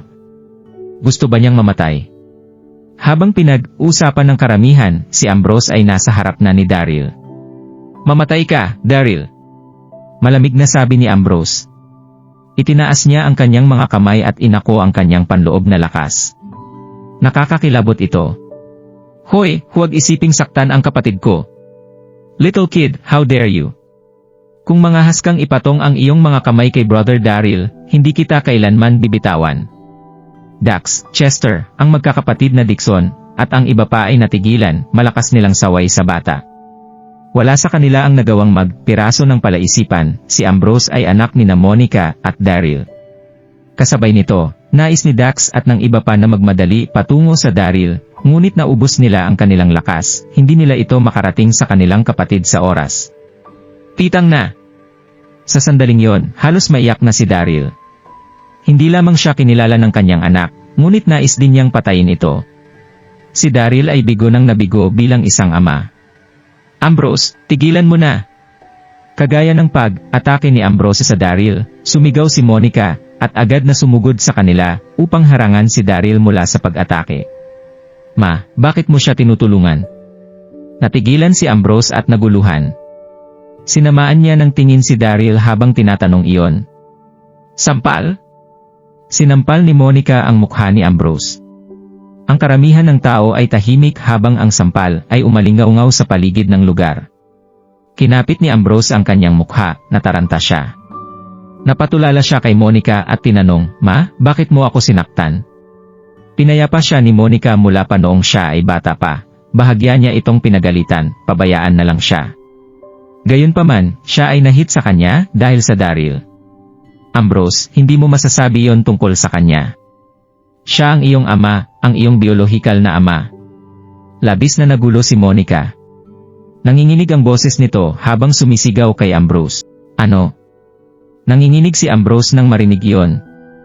Blanko ang kanyang isipan, siya ay lubos na nasiyahan. Wow! Kasabay nito, ang buong karamihan ng tao ay sumabog. Karamihan sa kanila ay gulat na tumingin kay Daryl at Ambrose. Iyon ang anak ni Daryl. Hindi nakapagtataka. Kita nyo, sinabi ko sa iyo na si Daryl ay hindi tatayo ng walang dahilan. Ang aking kabutihan, ang kanilang relasyon ay masyadong magulo. Natigilan din sina Dax at Chester. Makalipas ang ilang segundo, si Chester ang unahang nakabalik sa kanyang katinuan. Nakangisi siya nang lumingon kay Ambrose at sinabing, nagtaka ako kung bakit ang batang ito ay kamukha ni Daryl. Kaya, pamangkin mo ako. Tapos, tumawa siya. Tumawa din si Dax at sinabing, Hoy, ikaw si Ambrose, di ba? Huwag kang masyadong ignorante, paano maatake ng isang anak ang kanilang ama? Humingi ng tawad sa iyong ama, mabilis na ngayon. Matapos nilang pagdaanan ang lahat, lumabas na si Ambrose ay anak ni Daryl. Ito ay isang maling alarma. Gayunpaman, walang ginawa si Ambrose. Tumingin siya kay Daryl na may magkasalungat na ekspresyon, ngunit wala siyang sinabi. Sa sandaling iyon, tinabunan siya ng mga alon ng damdamin, hindi siya maaaring manatiling kalmado. Palagi niyang naisip na si Lord Kenny ang kanyang biolohikal na ama. Mas mahalaga, nagawa ni Mateo na brainwash si Ambrose, at nagtanim ng isang binhi ng sama ng loob laban kay Daryl sa kanya. Tinatrato niya si Daryl bilang kanyang kalaban. Hindi niya matanggap na ang kanyang kaaway ay ang kanyang biological ama. Ambrose. Naglakad si Monica papunta sa kanyang anak at sinabi, mabilis, tulungan mo ang iyong ama. Bumalik tayo sa World Universe at huwag nang magkahiwalay muli. Anong masasabi mo? Ang mga mata ni Monica ay puno ng pagmamahal at pag-asa. Wala pa ring sinabi si Ambrose. Matapos ang ilang segundo, bumuntong hininga si Ambrose at umiling. Ma, ayokong sumama sayo. Pagkatapos, tumalikod siya at lumakad papunta kay Lord Kenny na may determinasyon sa kanyang mga mata. Bakit, Ambrose? Natigilan si Monica. Sumimangot din si Daryl, hindi niya naintindihan ang dahilan ng kanyang anak. Huminga ng malalim si Ambrose at sinabing, si Lord Kenny ay palaging aking ama. Parang determinado ang binata nang sabihin niya iyon. Ni hindi siya tumingin kay Daryl. Ikaw, galit na galit si Monica, pinadyak niya ang paa niya. Tinuro niya si Ambrose. Paano mo nasabi ang mga ganyang bagay? Si Daryl ang iyong totoong ama, paano mo hindi siya nakilala? Tanging kapaitan ang naramdaman ni Monica sa kanyang puso. Naisip niya na maaaring magkaroon siya ng masayang pagsasama-sama sa kanyang anak mula nang nahanap niya lamang ito. Hindi niya inaasahan na tatanggihan ni Ambrose si Daryl bilang kanyang ama. Kilalanin mo siya bilang aking ama. Ang lungkot na dinanas ni Ambrose sa mga nakaraang taon ay sabay na sumabog. Humarap siya kay Monica at humagulgol. Bakit ko siya gugustuhin bilang tatay? Nasaan siya nang binubuli tayo ng iba? Nasaan siya nang naghiwalay kami? Labis na nabalisa si Ambrose habang patuloy na bumagsak ang luha. Namamaos din ang boses niya. Pagkatapos, tinuro niya si Daryl. Napakaraming taon na, sinubukan mo bang hanapin kami ni nanay? Taya ko, hindi mo rin alam na mayroon kang anak. Sabihin mo sa akin. Huminga ng malalim si Daryl. Labis ang pagkakasala niya. Pagkatapos, mapait niyang sinabi, Ambrose, pasensya ka na. Ako ang iyong ama, at ito ang lahat ng aking kasalanan. Tama ang bata, hindi niya ginampanan ang kanyang tungkulin bilang ama. Huwag mong tawaging sarili kong ama. Galit na umiling si Ambrose. Pagkatapos, niyakap niya ang braso ni Lord Kenny. Ito ang aking ama. Hindi ka karapat, dapat sa titulong iyan. Hindi karapat, dapat. Ang dalawang salitang iyon ay tulad ng isang hindi nakikitang martilyo na dumudurog sa puso ni Daryl. Thud. Thud. Thud. Nadapa si Daryl ng ilang mga hakbang paatras, namumutla ang mukha niya. Siya ay nasugatan at naguluhan. Kapatid na Daryl. Hoy, walang kwenta. Kaibigan, huwag mo munang kausapin ang iyong ama, o bubugbugin kita. Galit na galit ang magkakapatid na Dixon, Dax, at Chester, lalo na si Dax dahil siya ay isang taong maalab ang ulo. Halos tumalon siya. Sinamaan niya ng tingin si Ambrose. Ang bastos. Sa palagay ko kailangan mo ng pagbugbog. Manahimik ka nga. Tiningnan siya ni Ambrose ng patag. Ito ang negosyo ng aming pamilya, anong karapatan mong magambala? Ikaw. Si Dax ay matingkad, ngunit siya ay walang imik din. Tama yon, ito ang usapin ng pamilya ni Daryl. Gayunpaman, siya ay kapatid ni Daryl. Ibig sabihin anak din ni Daryl, ay anak din niya. Masyadong bastos ang bata, nakakainis ito. Sa sandaling yon, si Dax ay malubhang nasugatan, kaya't hindi siya makagalaw. Kung hindi man, bibigyan niya sana ng magandang sampal si Ambrose. Wow! Sa sandaling yon, ang karamihan ng tao ay tumingin sa kanila na may hindi tugmang ekspresyon. Pagkatapos, nagsimula silang talakayin sa kanilang sarili. Ang anak na lalaki ay hindi kinikilala ang kanyang sariling ama. Ito ay nakakakuha ng higit pa at mas kawili-wiling. Tinang na, ilan ang mga babae ni Daryl? Mayroon siyang isang anak na lalaki, ngunit hindi niya alam ang tungkol dito. Ang daming tao ay nagpatuloy na magbigay ng puna tungkol doon. Si Monica ay napahiya at nagalit ng sabay. Ito ay dapat na isang masayang pagsasama, ngunit naging ganun. Naging biro sila sa mundo ng mga maglilinang ng siyam na lupain. Ito ay masyadong nakakahiya. Humawak si Lord Kenny at hinaplos ang ulo ni Ambrose. Parang hindi ko nasayang ang pagmamahal ko sa'yo. Handa ka ba talagang manatili sa tabi ko? Tumingin si Lord Kenny kay Daryl nang sinabi niya iyon. So paano kung ikaw ang bayani ng World Universe? Ayaw ng iyong anak na ikaw ay maging ama. HMM. Tumango si Ambrose nang walang pag-aalangan. Kahit na siya ay biological na anak ni Daryl, wala siyang damdamin sa matandang lalaki. Naisip niya na mas makabubuting manatili sa tabi ni Lord Kenny. Malaki. Mabuti. Natuwa si Lord Kenny nang marinig ang kanyang sagot. Ngumiti siya kay Monica. Mahal ko, nagpasya si Ambrose na manatili, bakit hindi ka rin manatili? Hindi ako mananatili dito. Umiling si Monica. Pagkatapos, tumingin si Monica kay Ambrose. Ayaw mo talaga akong sundan sa World Universe. Si Monica ay nabalisa, nagsimulang tumulo ulit ang luha niya. Si Ambrose ay hindi tumugon, ang kanyang pananahimik ang tanging sagot na ibinigay niya sa kanyang ina.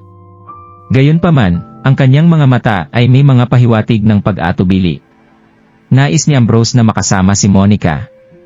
Gayunpaman, siya ay lubos na laban kay Daryl. Mahal ko. Bumuntong hininga si Lord Kenny. Napatingin siya kay Monica na may kislap sa mga mata. Hindi mo nais na manatili dito, at ang lahat ay dahil kay Daryl, tama? Oo. Hindi na kailangan pang isipin ni Monica ang kanyang sagot. Palagi siyang magpapasalamat kay Lord Kenny sa pag-aalaga sa kanya, ngunit si Daryl lamang ang nasa puso niya. Ang katotohanan iyon ay hindi magbabago. Si Lord Kenny ay isang mahusay na tao, ngunit si Monica ay hindi isang tao na palaging magbabago ng kanyang desisyon. Bumuntong hininga si Lord Kenny. Kung iyon ang kaso, kung gayon handa akong payagan si Daryl na manatili dito. Paano ito tunog? Naglakad siya papunta sa kanya. Siya ay may isang ngiti sa kanyang mukha, ngunit ang kanyang mga mata ay nagsiwalat ng isang banayad na lamig sa kanila. Ano? Natigilan si Monica. Gusto niyang manatili si Daryl dito. Ngunit siya ang emperador ngayon.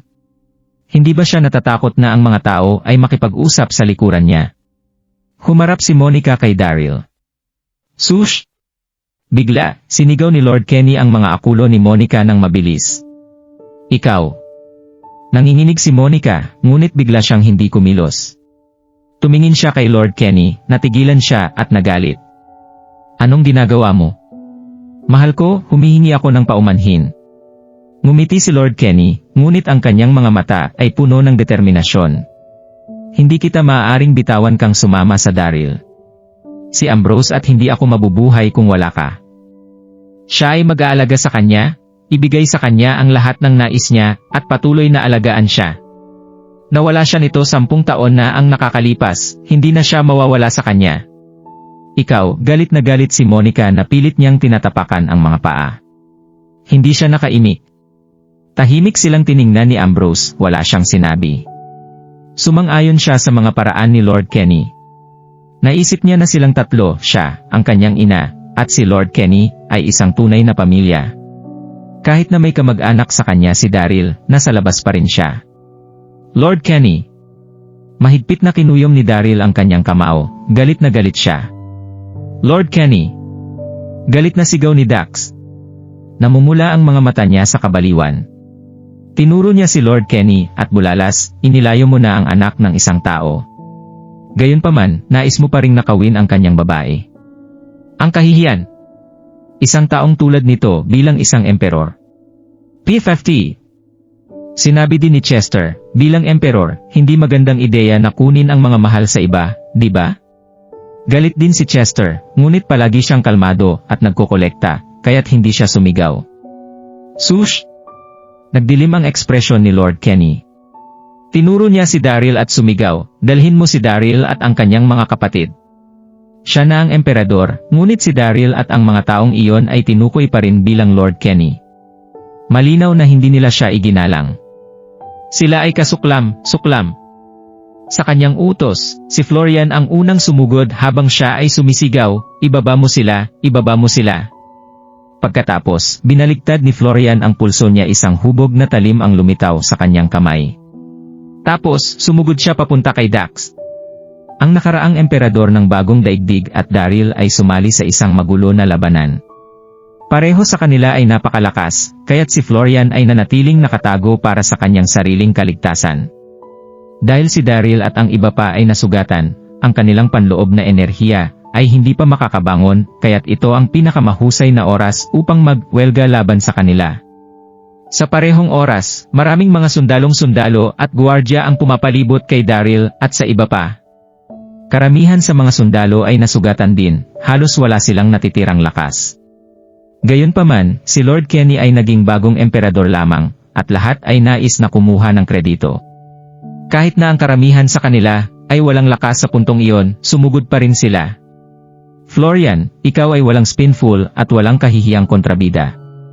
Kahit na mamatay ako ngayon, ibababa kita kasama ko. Si Dax ay umungol ng malakas at humarap sa atake ni Florian. Alam ng buong World Universe kung paano na-frame ng Florian si Daryl dati. Pagkatapos, gusto niyang samantalahin si Daryl nang nasa panganib ang lalaki. Galit na galit si Dax tungkol doon. Klang! Sa isang iglap lang, nagsalpukan ang atake ni Florian at Dax. Napaungol si Dax habang pinipilit siya ng epekto ng mga 10 metro paatras.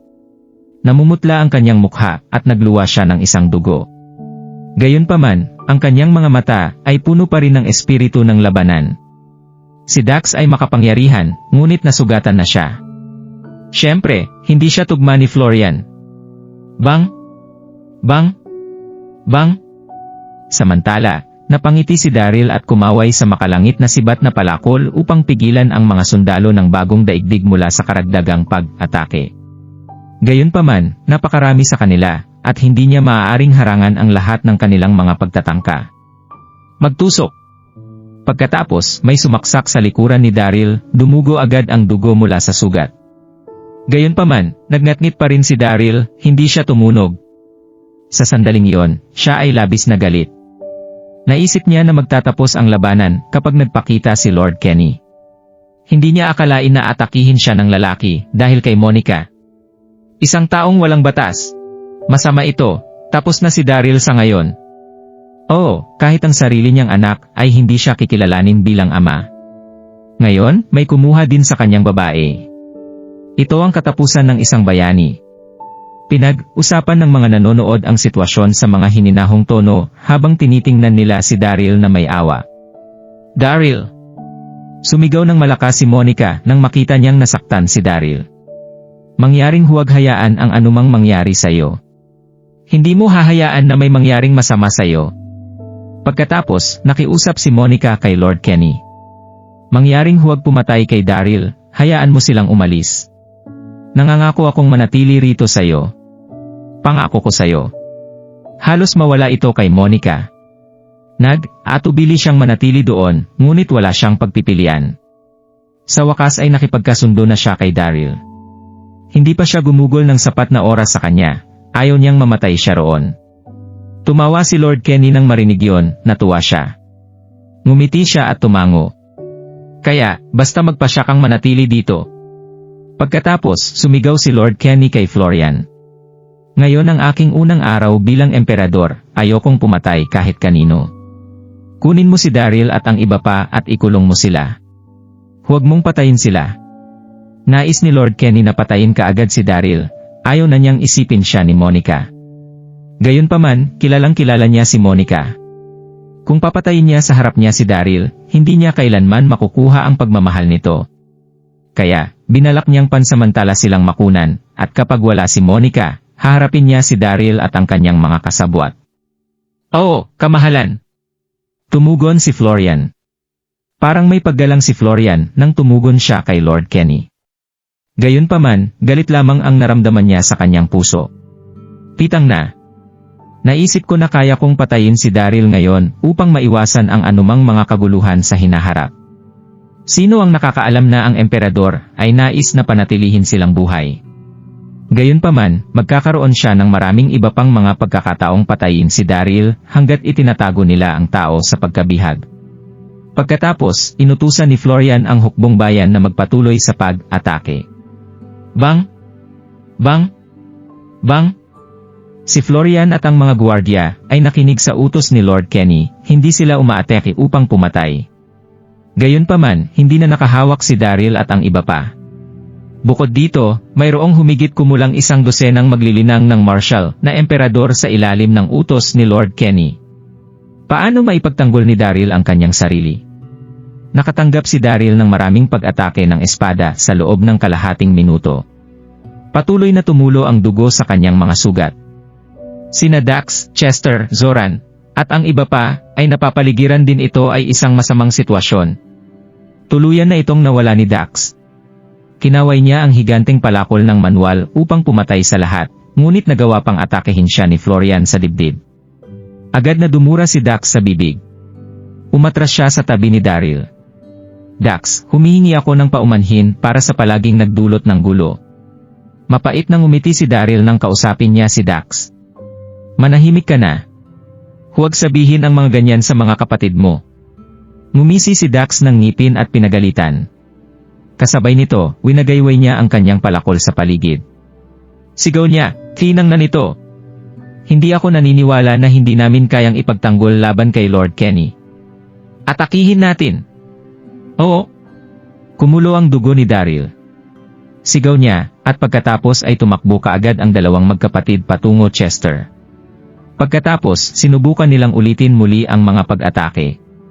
Gayunpaman, ang mga tauhan ni Lord Kenny at ang mga sundalo ay masyadong malupit sa kanilang pag-atake.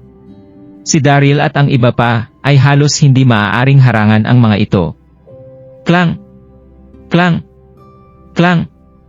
Mahigpit na hinawakan ni Daryl ang heavenly halberd sa kanyang kamay habang ikinakaway ito sa paligid. Hindi niya alam kung gaano karaming pinsala ang natanggap niya, bagaman alam niya na siya ay nasugatan. Matagal nang tinina ng dugo ang pula ng buong damit niya. Nararamdaman ni Daryl ang sakit sa buong katawan. Ang kanyang buong katawan, ang kanyang mga paa at kamay, ang kanyang likod, walang kahit isang lugar na hindi masakit. Magtusok. Isa pang tabak ang sumaksak sa kanyang katawan, tinusok nito ang balikat niya. Alam ni Daryl na mabilis na nawala ang kanyang lakas. Pagkatapos, nahulog siya sa lupa. Sina Dax at Chester ay mas marami rin, napilitan silang madapa pabalik. Tigilan mo na. Please. Tigilan mo na. Sumakit ang puso ni Monica na parabang may sumaksak sa kanyang kutsilyo. Umiyak siya ng malakas kay Lord Kenny, itigil mo na yan. Please. Walang emosyon si Lord Kenny at sinabing, mahal ko, hindi ko papatayin si Daryl nang dahil sayo. Masyado kong mabait para hulihin siya ng buhay. Lumingon si Lord Kenny papunta sa battlefield at hindi pinansin si Monica. Alam ni Monica ang ekspresyon ni Lord Kenny na hindi na ito makikipag-usap pa. Nanginginig siya at umatras patalikod ng natatakot at wala ng pag-asa. Sumuko ka na, Daryl. Sumigaw si Florian habang tinataas niya ang kanyang kamay at walang awang sinaktan si Daryl. Tiniklop ni Daryl ang kanyang kamao habang mahigpit siyang nakakapit kay Yvette gamit ang isang kamay at tinaas niya ang kabila niyang kamay para pigilan ang atake ni Florian. Alam ni Daryl na ang kanyang internal energy ay mahina na para iwasan ang atake ni Florian. Pero hindi niya hahayaan na masaktan ang kanyang sarili. Hindi niya titigilan ang laban hanggat buhay pa ang Elysium Gate at lumalaban pa. Kung oras na niya para mamatay, hindi niya hahayaang tumulo ang dugo niya. Hindi. Umiyak si Monica bago siya nahimatay. Ang mga tao sa malayo ay nag-aalala kay Daryl. Hindi sila makahinga ng dahil sa laban. Katapusan mo na Daryl, hindi mo mapipigilan ang ataking to. Oo, ang mga miyembro ng sikat na Elysium Gate ay makukulong. Oh. Kawawa naman. Hush! Habang nag-uusap ang mga tao, isang dagger sa malayo ang lumipad ng walang pasabi diretso sa puso ni Florian na parang kidlat. Napalunok si Florian nang maiwasan niya ito. Tapos, nagtanong siya, sinong nandyan? Sinong epal ang gustong makisawsaw sa laban namin? Tumingin si Florian kung saan nanggaling ang dagger. Sa parehong oras, ang mga tao ay tumingin din sa parehong direksyon. Tapos, nakita nila ang 5 figura na lumabas sa labas ng Nine Sons altar. Lahat sila ay nagpapakita ng nakakatakot na aura. Mukhang malalakas silang lahat. Ang leader ay nakasuot ng puting bestida, mayroon siyang makinis at magandang mukha.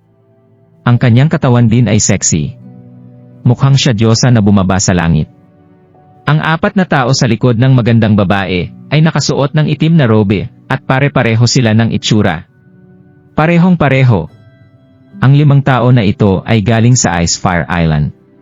Ito ay sina, eldest young miss na si Stella Scope at ang kanyang 4 na mga kapatid, ang 4 na Scope brothers. Noong mga nakaraang araw, si Eric Scope ay hinuli si Daryl at inayos ang pagsasama nila ng kanyang anak na si Stella. Siya ay nalason. Noong gabing yon, gumamit si Daryl ng mga herbs sa kwarto para gumawa ng lason para kay Stella. Tapos, nagmamadali siyang bumalik sa Royal City para sumali sa Martian Arts Marriage Tournament. Nagpapagaling pa si Stella mula sa kanyang pagkalason simula noong pagkaalis niya at magaling na siya. Naibalik na rin niya ang maganda niyang itsura. Simula noon, si Stella at ang kanyang mga kapatid ay hinahanap si Daryl para mapasalamatan niya ito ng personal. Gayunpaman, hindi naging madali ang paghahanap nila dahil nagpapanggap si Daryl sa ibang anyo bilang si Luca Moonlight. Tapos, noong dumaan sila sa Royal City, nalaman nila na si Daryl ay nasa laban kasama ang New World Royals. Si Stella ay nagulat noong narinig niya ito at nagmadali siyang pumunta agad doon. Wow! Lahat sila ay natigilan noong nakita nila si Stella, ang mga mata nila ay nakatingin lang sa kanya at hindi sila nakapagsalita, lalo na ang mga lalaki. Pinanood nila si Stella ng walang pag-aalinlangan. Ang mga magagandang babae na naroon na, ang 6 na Fuyao Palace Masters na sila, Debra at Yvonne, ay kasing ganda ng mga diyosa. Lahat sila ay nakakaakit. Akala nila na ang bagong babae ay hindi kasing ganda ng mga babaeng to. Ikaw. Tinitigan ni Florian ang mga babaeng ito ng ilang sandali bago siya nagkaroon ng reaksyon. Tapos, masama ang tingin niya kay Stella. Sino ka ba? Bakit ka pumunta rito sa palasyo ko? Alam mo ba kung saan to? Tumingin si Florian kay Stella mula ulo hanggang paa habang lumunok siya ng patago. Ang galing! Sobrang ganda niya. Nakakaakit siya. Kumunot ang noo ni Daryl, nalilito siya noong nakita niya si Stella. Sino ba tong babaeng to? Narito siya kasama ang 4 na Scope Clowns. Galing din ba siya sa Icefire Island? Noong una niyang makita si Stella, ang pangit ng mukha niya dahil sa lason sa katawan niya. Hindi napansin ni Daryl na parehong tao pala ito noong nakita niya ang magandang mukha ni Stella. Ikaw ba si Florian? Hindi mo ba kilala kung sino ako? Masama ang tingin ni Stella kay Florian. Mukha siyang determinado. Nandito ako, hindi mo masasaktan ang asawa ko. Matapos niyang sabihin yon, lumipad si Stella papunta kay Daryl at tiningnan niya ng masama ito. Mahal ko, nandito ako. Huwag kang mag-alala. Hindi ko hahayaan na saktan ka ng iba. Pinakasalan ni Stella si Daryl sa abandoned manor matapos ang ilang araw bago ang laban. Kahit na ang tatay niya ang gumawa ng gulo, kasama ang 4 niyang kapatid na lalaki, tinuturing pa rin ni Stella na asawa si Daryl. Ano? Ang magandang babaeng to ay asawa rin ni Daryl. Bigla na lang nagkagulo noong bumaril ang mga lalaki dahil sa inggit at galit nila kay Daryl. Anong ginawa ni Daryl para mangyari sa kanya to? Bakit parang lahat ng magagandang babae sa mundo ay karelasyon niya? Ikaw. Natulala si Daryl noong nagkatinginan sila ni Stella. Matapos ang ilang segundo, bigla na lang niyang naalala ito, nagulat siya at natuwa, Stella. OSHT! Sobrang ganda ni Stella. Natigilan ang isip ni Daryl na parabang nasa panaginip siya. Ngumiti si Stella kay Daryl at sumagot, "Oo, ako to, asawa ko." Na-excite si Stella, natuwa rin siya dahil naalala siya ni Daryl. Hindi niya inaasahan na ang isang bayani na katulad ni Daryl ay maaalala siya, lalo na dahil iba ang itsura niya noong una silang nagkita. Huminga ng malalim si Daryl bago siya tumango, "Maraming salamat." "Bakit ang bait mo sakin?" sumagot si Stella at ngumiti. Little junior sister. Ang 4 na Scope Brothers ay mabilis na pumunta sa tabi ni Stella. Sa wakas, nahanap na rin natin si brother-in-law. Junior sister, ngayon na nahanap mo na ang asawa mo, alis na tayo.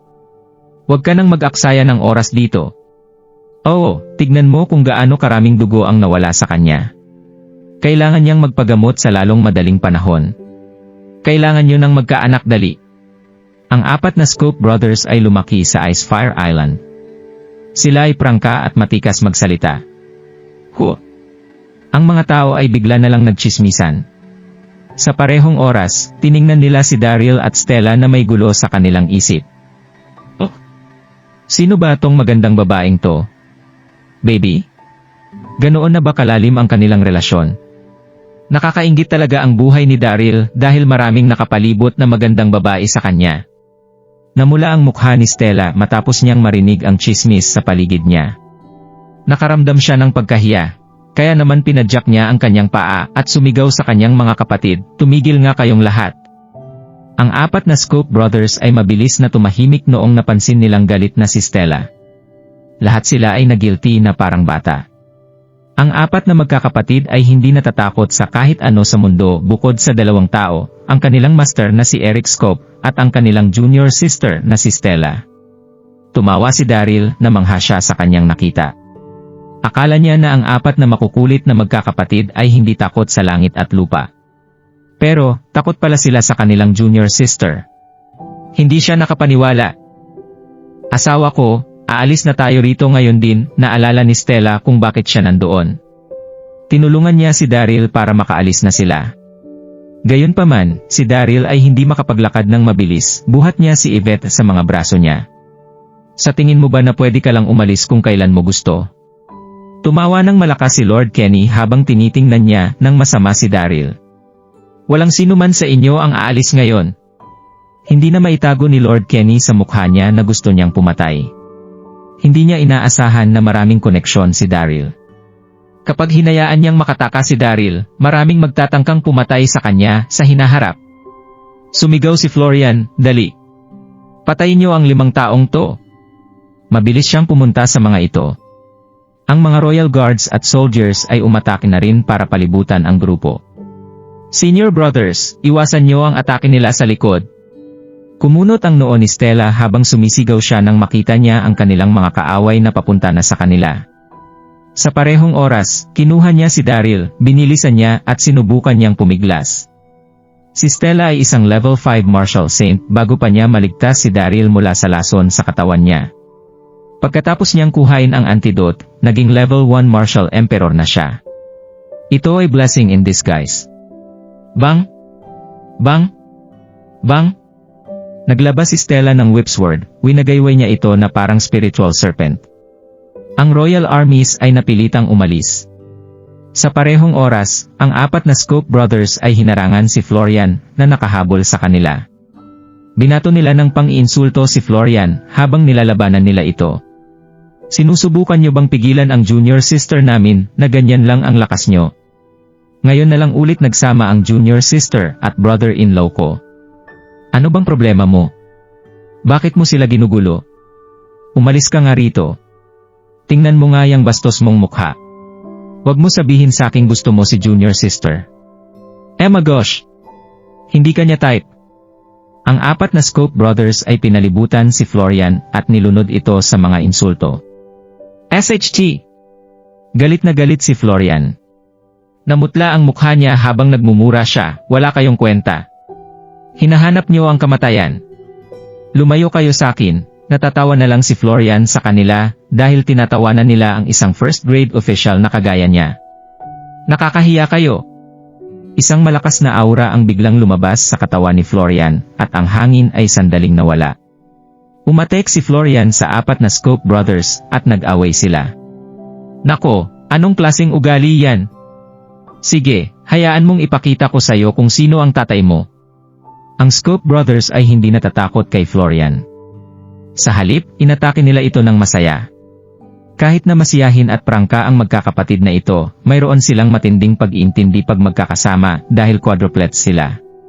Magaling silang 4 kapag magkakasama kaya naman mahirap para kay Florian labanan ang mga atake nila. Kaya rin siguro mahirap para kay Daryl na manalo kapag nilabanan niya ang 4 na ito. Natalo nila si Florian sa mga atake nila. Nahirapan siyang kalabanin ang mga ito. Wala siyang pagkakataon na labanan ang mga ito. Boom! Makalipas ang 10 segundo, si Second Scope ay sinipa si Florian sa likod noong nawala siya sa focus. Ang sipa na ito ay pinatalsik si Florian at nahulog siya sa lupa. Tingnan mo kung paano siya nahulog, tumawa sila. Yun lang ba ang kaya mong gawin? Bakit ang tapang mong kalabanin kami na ganyan lang ang lakas mo?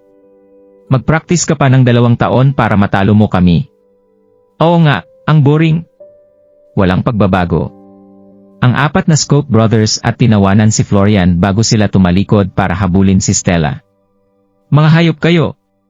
Ang mukha ni Florian ay galit na galit. Bilang isang Honorable Governor General, nahihiya siya dahil natalo siya ng 4 na ito. Sumuka siya ng maraming dugo at muntik na siyang mahimatay. Hulihin mo sila! Alice! Ang mga Royal Guards at soldiers na malapit ay umiyak habang natalo sila ng Scope Brothers. Pero, hindi na sila nakalayo bago pa sila mapilit na umalis. Ang daming basura! Nagdilim ang paningin ni Lord Kenny noong napagtanto niya kung anong nangyari. Umiling siya sa mga guard at army bago niya napagdesisyunang solusyonan ang problema. Inatake niya si Daryl. Hush! Hush! Bigla na lang luminya sina Dax, Chester at Zoran para pigilan si Lord Kenny. Ayaw nilang mapalapit ito kay Daryl. Katulad ni Daryl, ni Dax at ng iba pa, silang lahat ay pagod na dahil sa patuloy na pakikipaglaban. Gayunpaman, nakaramdam sila ng matinding enerhiya sa katawan ni noong nakita nila na nagkaroon si Daryl ng pagkakataon makatakas, at napigilan na nila si Lord Kenny. Si Dax at ang iba pa ay determinadong tulungan si Daryl na makatakas. Kinailangan nilang pigilan si Lord Kenny na hulihin muli si Daryl. Puro kayo mangloloko. Ngumisi si Lord Kenny kay Dax at sa mga lalaking katabi nito. Boom! Sinampal ni Lord Kenny si Dax. Sumigaw si Dax habang napaatras siya ng malayo, namutla siya habang sumusuka siya ng dugo. Si Dax ay isang level 5 martial emperor pero ang internal energy niya ay nawala na noong nasa laban siya. Pero, hindi niya napigilan ang atake ni Lord Kenny na naakmit ang Heaven Ascension level. Dax. Si Daryl ay kasama si Stella na umiyak at malakas na sumigaw. Mabilis na lumingon si Daryl kay Stella at sinabing, "Please, iwanan mo na ako at sumama ka na sa mga kapatid mo. Huwag ka nang mag-alala sa akin." Hindi niya maiwan si Daryl noong nalaman niya ang pamilya niya at ang mga kapatid niya ay nasa laban pa. Gusto niyang tumayo kasama sila at kapag namatay man sila, gusto nilang mamatay sabay-sabay. "Daryl, umalis ka na. Umalis ka na," sumigaw si Dax habang tinitiis niya ang sakit na nararamdaman niya. Pareho rin ang ginawa ni Chester. "Daryl, kailangan mong mabuhay para ipaghiganti kami. Umalis ka na dali. Magiging okay kami." "Alice!" Ang mga luha ni Daryl ay patuloy na bumabagsak noong narinig niya ang kanyang mga kaibigan. "Asawa ko, si Stella ay hindi mapakali noong nakita niya ang nangyayari kay Daryl." Kinagat niya ang kanyang mga labi habang kinukumbinsi niya ito. "Huwag kang magmadali. Tumakas ka na at may pagkakataon pang mabuhay sila. Pero kapag pinili mong manatili, mamamatay kayong lahat dito." Huminga ng malalim si Daryl matapos niyang marinig ang advice ni Stella. Alam niya kung anong dapat niyang gawin. Tiniklop niya ang kanyang mga kamao ng mahigpit at tiniis ang masakit na nararamdaman sa kanyang puso. Oo, tama siya. Kapag pinili kong manatili, mamamatay kami ngayon dito.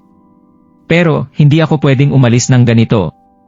Matapos ang nangyari, lumingon si Daryl sa apat na Skoke brothers na nananatili sa likod nila para tumakas, at sinabing, "Brothers, pwede ba kong humingi ng pabor para tulungan akong iligtas ang ilan pang mga tao?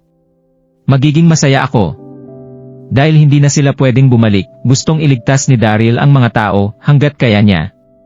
Ang New World Army ay naglagay ng patibong kay Dax, Chester, Carter family at ang 6 na fairies. Gusto niyang iligtas ang mga tao hanggat sa kaya niya. Ang 4 na Skoke brothers ay nagkatinginan sa isa't isa at kinamot ang kanilang mga ulo. Gagawin ba natin to? Nandito lang naman tayo para hanapin si brother-in-law. Oo, kahit na siya ay brother-in-law natin, hindi naman natin siya master. Makikinig ba tayo sa kanya? Pero siya ang ating brother-in-law. Kapag hindi tayo nakinig sa kanya, malulungkot siya at malulungkot din si junior sister. Kalimutan mo na. Gawin na lang natin. Silang 4 ay nag-usap-usap muna bago sila umalis. Naguguluhan si Daryl. Ang 4 na magkakapatid ay kakaiba. Paano nila naisip na kailangan nilang iligtas ang buhay ng iba dahil lang sa ugali ng isang tao? Pagkatapos harangin ni Lord Kenny ang atake ni Dax, inatake niya ulit si Daryl. Gayunpaman, bago siya makahakbang, si Chester at Zoran ay nandoon ulit para pigilan siya. "Umalis ka sakin kung alam mong anong mas mabuti para sayo." Galit na galit si Lord Kenny, at ginamit niya ang kanyang internal energy para mapatalsik si Chester. Pero, hinabol pa rin nila ito. Mayroong pang kaunting oras si Daryl para tumakas. Hush! Maya-maya, kinuha na ni Daryl paalis sa Ninson's altar. Kung nagustuhan mo ang mga ganitong video, huwag mong kalimutan mag-like and subscribe. Panoorin mo na rin ang mga naunang kabanata para lalong maubos ang oras mo.